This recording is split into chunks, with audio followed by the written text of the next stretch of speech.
Check this out.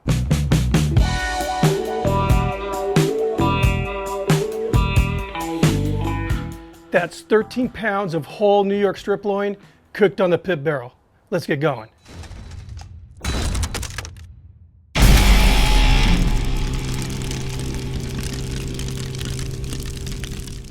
And here's that whole New York strip loin roast. Like I said, 13 pounds, decent fat cap. This is USDA choice. It's not a real expensive cut, but the cool thing about doing this type of preparation on this type of roast is it's actually an inexpensive alternative to prime rib, and it's a great way to eat New York strip. Let's get going with the seasoning. So in this video, I'm using my buddy Cosmo's Texas beef blend. Going pretty heavy on this since really the only seasoned part that the person will be eating is the edges, like a prime rib roast. I did a little teeny bit of trimming, but not too much. I left a lot of this fat on here. Just kind of want it to render in. The fat drippings will drip down into the charcoal basket and actually vaporize up. Vaporize up, yeah. Provide extra flavor. Let's get those hooks going.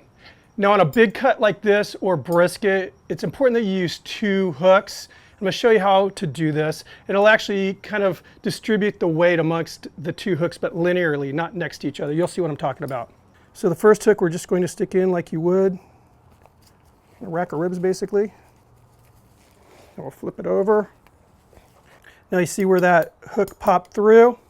So what I'm going to do is connect this little bend here to that hook.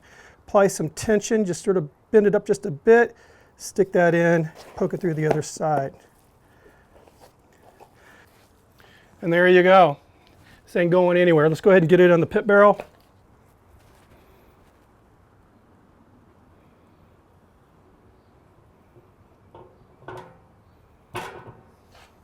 Now with the pit barrel, we don't need a whole lot of smoke. A few chips are all you need, maybe a couple little chunks of wood. What I'm going to do is just sprinkle in some wood pellets, like for a wood pellet cooker. Just sprinkle these. These are hickory. So to cook like this, I'm definitely going to want to keep an eye on the temperature. I'm going to go ahead and put in the thermocue here.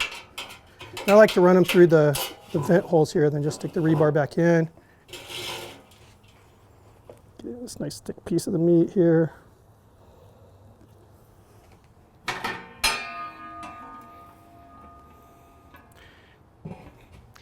And we are cooking.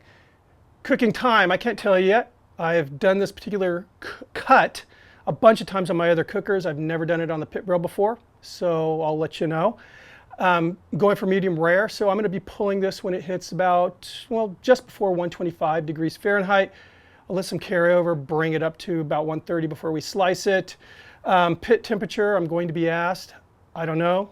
Pit barrel cooker, basically you set the air damper down below based on wherever you're cooking in relationship to sea level. So it's sort of a set it forget it system. A lot of people, dangle their pit probes in there to monitor the temperature of the cooker. I never have, and to be honest with you, I don't even want to know what the temperature is in here. I think that lends to a lot of temptation to start messing with things. And if you use this the way the instructions say to use it, you'll get perfect cooks every time, and that's what I want. Anyway, I'll see you guys in a bit. Okay, this roast is finished. Total cook time ended up being 1 hour, 15 minutes. Let's check it out.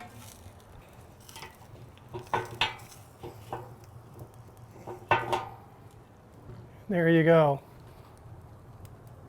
Gorgeous, gorgeous, gorgeous. Smells amazing. I'm going to go ahead and wrap this loosely with some aluminum foil. Let me get the lid on here. I'm back.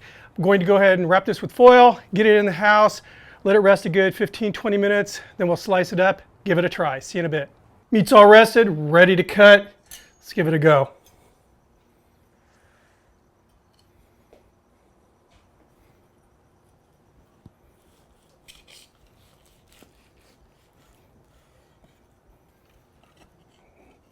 Nice. Again, nice medium rare.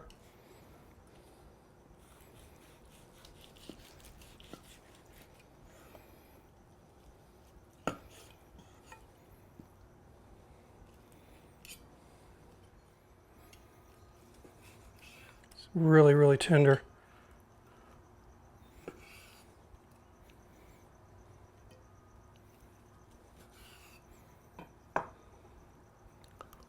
Try some of this with the rub on. Fantastic. And again, probably another 15, 20 more minutes in the pit. If you want meat that's more on the medium well side, you would have had it. And there's enough heat left in there to go several more hours. So very, very happy as usual with the pit barrel. Thank you guys for stopping by. Very pleased with this cook. So not too long ago, I was watching a buddy of mine, Sal, over at the Root Boy Cooks, doing a video. He always does a beer review, and he was trying out, I can't remember the brand, but it was a blonde ale brewed with honey. So ever since that video, I've been craving honey brewed ales. And today we're doing Belching Beaver. It's one of the local breweries, and this is a blonde ale with honey, and the name is Miso Honey. So cool name. Anyway, guys, thanks for stopping by. Keep those suggestions rolling in. I will see you on the next video. Cheers.